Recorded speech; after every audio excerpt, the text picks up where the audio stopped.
गुड़गांव, जो आज भारत के सबसे तेजी से विकसित हो रहे कॉर्पोरेट और रियल एस्टेट हब्स में गिना जाता है, एक बड़ी प्रॉब्लम से जूझ रहा है।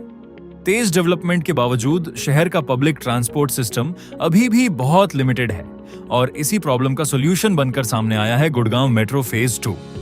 सबसे खास बात यह है कि फरवरी 2026 से इस प्रोजेक्ट का एक्चुअल ग्राउंड वर्क शुरू हो चुका है, जहां सेक्टर 45 के पास पहली बार पाइल कास्टिंग और स्ट्रक्चरल एक्टिविटीज देखने को मिली हैं, जो यह दिखाती हैं कि लंबे इंतजार के बाद यह प्रोजेक्ट अब सच में ग्राउंड पर उतर चुका है। लेकिन अगर हम करंट सिचुएशन देखें तो आज गुड़गांव में दिल्ली मेट्रो की येलो लाइन और रैपिड मेट्रो होने के बावजूद यह नेटवर्क सिर्फ लिमिटेड एरियाज तक रिस्ट्रिक्टेड है और ओल्ड गुड़गांव जैसे बड़े हिस्से अभी भी मेट्रो कनेक्टिविटी से पूरी तरह बाहर हैं, जो ट्रैफिक और कंजेस्शन की सबसे बड़ी वजहों में से एक है। इसी गैप को फिल करने के लिए 7 जून 2023 को सेंट्रल गवर्नमेंट ने 28.5 किलोमीटर लंबी 27 स्टेशंस वाली पूरी तरह एलिवेटेड गुड़गांव मेट्रो फेज 2 को अप्रूव किया, जिसकी एस्टिमेटेड कॉस्ट लगभग 5,452 करोड़ रुपए है और जिसका ऑब्जेक्टिव मिलेनियम सिटी सेंटर से लेकर साइबर सिटी तक एक ऐसा नेटवर्क बनाना है जो new Gurgaon, old Gurgaon, industrial hubs और द्वारका एक्सप्रेसवे जैसे इमर्जिंग एरियाज को सेमलेसली कनेक्ट कर सके। हालांकि इस प्रोजेक्ट की जर्नी खुद एक स्टोरी है, क्योंकि 2019 में डीपीआर अप्रूवल के बावजूद इसे फाइनल कैबिनेट अप्रूवल 2023 में मिला और कंस्ट्रक्शन 2025 से 26 में जाकर शुरू हुआ, यानी लगभग 6 से 7 साल का डिले, जो बड़े इंफ्रास्ट्रक्चर प्रोजेक्ट्स की कॉमन रियलिटी को दिखाता है। फिलहाल फेज 1 का 1,277 करोड़ रुपए का सिविल कॉन्ट्रैक्ट अवार्ड हो चुका है और कंस्ट्रक्शन एक्टिविटी धीरे धीरे प्रोग्रेस कर रही है।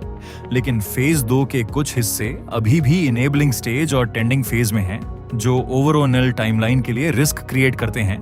अगर इंपैक्ट की बात करें तो डीपीआर के अनुसार यह प्रोजेक्ट शहर की करीब 33 लाख डेली ट्रिप्स में से एक बड़े हिस्से को मेट्रो की तरफ शिफ्ट कर सकता है, जिससे कार्स, बाइक्स और ऑटोज पर डिपेंडेंसी कम होगी। ट्रैफिक कंजेस्शन घटेगा, ट्रैवल टाइम बचेगा और फ्यूल कॉस्ट के साथ साथ पोल्यूशन भी कम होगा।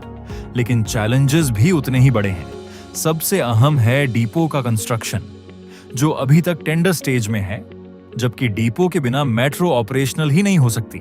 इसके अलावा ड्रेनेज शिफ्टिंग, यूटिलिटीज रिलोकेशन और अलाइनमेंट इश्यूज जैसे ग्राउंड लेवल चैलेंजेस भी सामने आए हैं। वहीं रेलवे स्पर को मेन प्रोजेक्ट से अलग करने के कारण फंडिंग और अप्रूवल रिलेटेड कॉम्प्लेक्सिटीज भी बढ़ गई हैं और शायद सबसे बड़ा प्रैक्टिकल चैलेंज है गुड़गांव का वीक बस नेटवर्क और लास्ट माइल कनेक्टिविटी, क्योंकि अगर लोगों को घरों से स्टेशन और स्टेशन से ऑफिस तक सीमलेस कनेक्टिविटी नहीं मिलेगी तो वो मेट्रो के बजाय प्राइवेट व्हीकल्स का ही यूज करेंगे। इसलिए इस पूरे प्रोजेक्ट की सक्सेस सिर्फ मेट्रो लाइन बनाने पर नहीं, बल्कि एक इंटीग्रेटेड ट्रांसपोर्ट इकोसिस्टम तैयार करने पर डिपेंड करेगी, जहां मेट्रो, बसेस और लास्ट माइल सर्विसेज एक साथ एफिशिएंटली काम करें।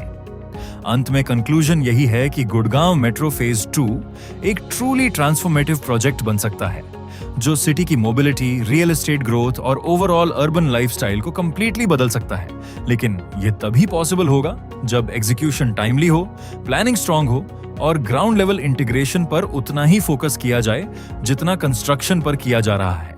आपको यह वीडियो कैसी लगी कमेंट करके जरूर बताइए। मैं आपका दोस्त बंटी अगली वीडियो में आपसे फिर मिलूंगा। तब तक के लिए #WeAreGoBoundary।